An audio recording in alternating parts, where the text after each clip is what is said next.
El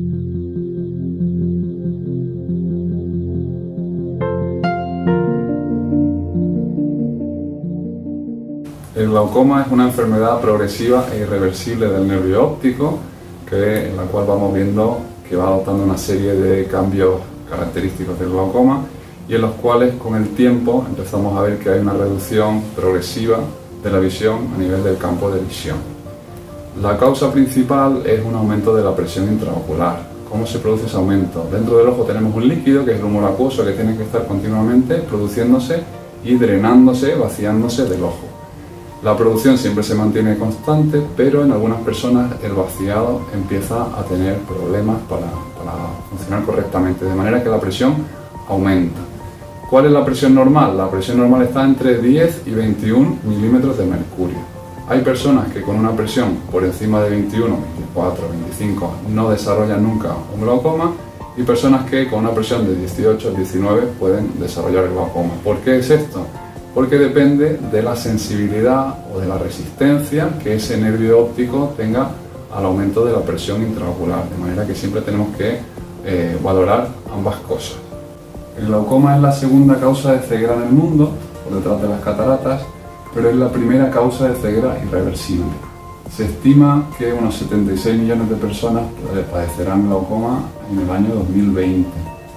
¿Cuáles son los principales factores de riesgo? El factor de riesgo número uno es la edad. Personas de más de 60 años tienen un aumento significativo de la incidencia de glaucoma. Pero también personas que tienen miopía o hipermetropía elevadas, personas que tienen antecedentes familiares del primer grado, padres, hermanos, también tienen un aumento de riesgo. Personas de raza negra o de raza asiática tienen también un aumento de riesgo. Y personas que tienen alguna enfermedad previa de los ojos, como por ejemplo una afectación de la córnea, una enfermedad de la retina, o que han tenido por ejemplo un traumatismo previo o una inflamación intraocular.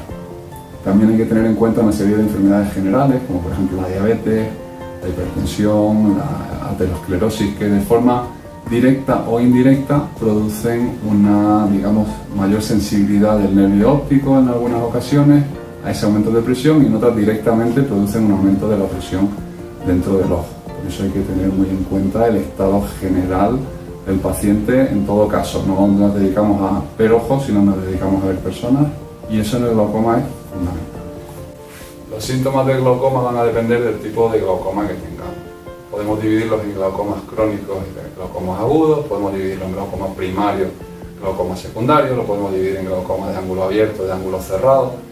En general, siendo muy simples, tenemos una serie de glaucomas que son los más frecuentes, son los glaucomas de tipo crónico, en los cuales los síntomas van apareciendo de una forma muy lenta y el paciente generalmente se da cuenta de que algo está pasando en la vista cuando ya es demasiado tarde, ya tiene una pérdida del campo visual importante. Los glaucomas agudos, por el contrario, son glaucomas que producen ojo rojo, dolor, disminución de la visión. Eso es fácil de diagnosticar, el problema es que cuando viene el paciente a la consulta con esos síntomas muchas veces tiene presiones altísimas y ya hay un daño del nervio óptico en cuestión de horas. El diagnóstico en principio son 3 pasos. El primer paso es la detección, el más importante. Entonces la detección se realiza en cualquier consulta oftalmológica básica, sin ningún tipo de aparato, salvo el microscopio. Y lo que hace el oftalmólogo es que toma la visión, explora el ojo, ve cómo está el fondo del ojo, cómo está el nervio óptico y mide la presión intraocular. Simplemente con eso se diagnostican o se detectan la mayoría de los glaucomas. Una vez que hemos hecho eso, tenemos que hacer una serie de pruebas que son para confirmar que hay un glaucoma. Entonces esas pruebas son una prueba que se llama gonioscopia, que es para ver cómo es el drenaje del humor acuoso. Otra prueba se llama paquimetría, que mide el grosor de la córnea para hacer un ajuste exacto de la presión intraocular que medimos. Otra prueba es el campo visual, vamos viendo una serie de puntos y vamos dando a un botón para ver cómo está ese campo de visión. Y luego hay lo que se llaman las pruebas estructurales, que hacen un análisis muy específico del nervio óptico. Por ejemplo, esta prueba que se llama OCT es una prueba en la que se hace justamente un escáner de las fibras nerviosas, que son estas que vemos por aquí, y el aparato nos va a decir si está dentro de los límites normales del color verde o si hay una afectación. Una vez que hemos diagnosticado, confirmado y que empezamos el tratamiento, tenemos que hacer un seguimiento en el tiempo que dependerá un poco de la gravedad del caso, de las presiones que tengamos, y se siguen haciendo esas pruebas para ir comparándolas de año en año. Como siempre, lo más importante en medicina es la prevención. A nivel de glaucoma no hay una medida demostrada que sirva a nivel preventivo, pero el sentido común nos dice que el llevar unos hábitos de vida saludables va a ser en general bueno para el ojo y específicamente en este caso para el nervio óptico. Lo más importante a nivel de prevención son los controles, los chequeos. Entonces se dice que los niños, su primera revisión debe ser con 4 años. En adultos, a partir de los 40 años, debemos hacer un control al menos cada 2 años. Y en personas de más de 60 años o personas que ya tienen algún problema en el ojo, deberían hacerse como mínimo controles anuales.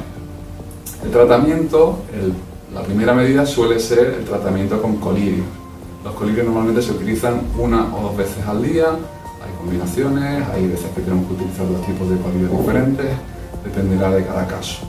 También existen tratamientos con láser, tenemos muchos tipos de láser diferentes hoy día para tratar el glaucoma, dependerá del tipo de glaucoma que tengamos, seremos candidatos o no a ese tratamiento con láser. Y tenemos también la cirugía, que antes se tenía solamente para los estadios finales del glaucoma, pero que cada vez se está haciendo antes porque han aparecido técnicas mínimamente invasivas en las que con implantes de entre 2 y 5 milímetros que colocamos en el ojo de una forma muy poco traumática, conseguimos que la presión se controle de forma estable.